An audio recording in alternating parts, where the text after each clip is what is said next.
And the adventure into Resurrection F, the story arc, continues with Dragon Ball Super episode 16 entitled Vegeta ga Deshiri Wiso o Korai Kyuseyo, which translates to Vegeta becomes a pupil? Take down Whis. And folks, let me tell you, if you're trying to stay on a diet, this episode might not be the one for you.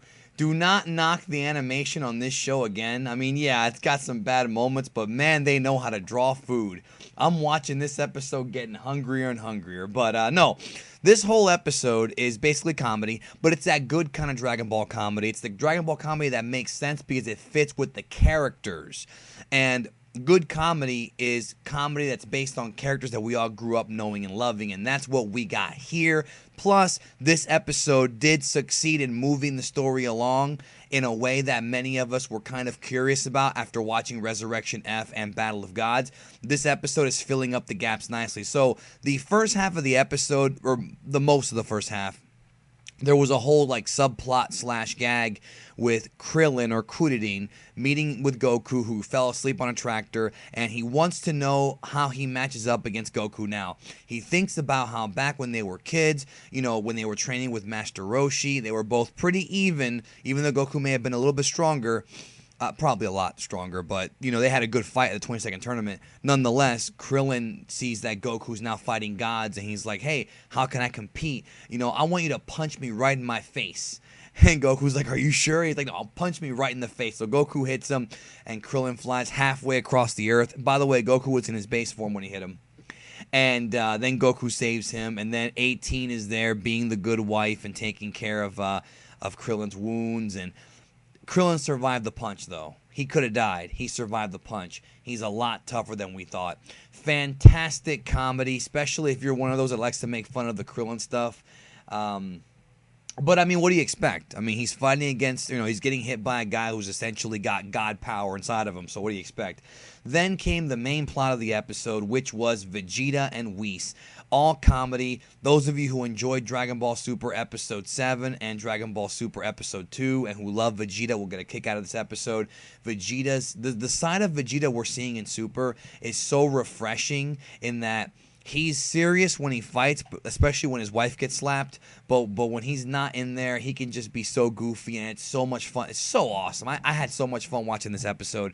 Basically, we find out that Bulma has been treating Whis with food, and the whole purpose of Bulma giving Whis food is so that she would protect her and Trunks in case something bad happened with Beerus, or, you know, protect them from dying, so to speak, which, of course, those of you who saw Resurrection F, you know, that does play into that. So, they're connecting the dots really, really well. I just wonder what the hell, like, was she not thinking of Vegeta? I guess Vegeta doesn't need help, but Vegeta does want to surpass Goku. We cut to Vegeta, of course, and he's, as we saw him many times during the Cell arc, he's on a mountain, and there's rain, and he's just thinking to himself and powering up and blowing shit up around him, and because he wants to surpass Goku, or at least get on his level. It's no longer about beating Goku. Now he just doesn't want Goku to kind of get too far ahead of him. He wants to be on Goku and Beerus' level. We already knew that.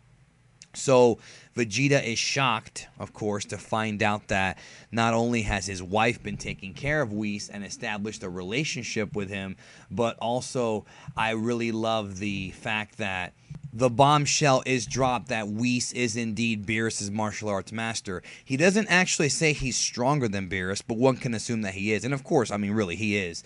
And Vegeta's shocked at this, and he wants training. He wants training real bad, so he's going to cook the most delicious meal that he could for Whis.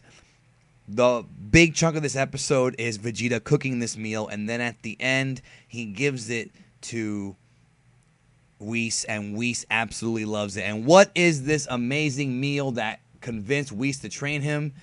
Microwavable instant ramen. I love Dragon Ball. I don't know if Toriyama wrote this episode specifically.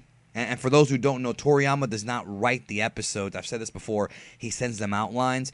If this is in the outline, then it's Toriyama. If not, then whoever wrote it certainly has Toriyama's humor in mind. That's right, folks. Microwavable ramen is what convinces Whis to train Vegeta. Amazing. I love this episode so much. And then Whis takes Vegeta with him. So Whis and Vegeta fly together. Of course, Whis is the one who's carrying him to Beerus's castle, or whatever you want to call it, his planet.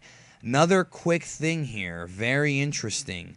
At the beginning of the episode, the Kais are worried because there are planets that are vanishing mysteriously. Now, we know that Beerus is asleep. We know this. Or we don't know for sure. We can assume that he is. Is it Beerus or is it Champa? We might finally be getting our teaser for Champa. Very brief, very subtle. Absolutely love this episode. Such a great episode. Really set the tone for things to come. We're getting things rolling here with what's going on. And next week, folks, not only will there be a brief time skip, we're going to get into the Resurrection F stuff. Pan is finally born, and Great Saiyan Man is back. I love Dragon Ball Super. I love these characters, and I love where this is going. I can't wait. I got a smile on my face. Check out the episode. If you've checked it out, leave your thoughts below. What a great time. What a great time. They might have goofed off too much with the food shit, but I don't care. I loved it. Anyways, thanks you guys, as always, for checking out the video, and I'll catch y'all down the road.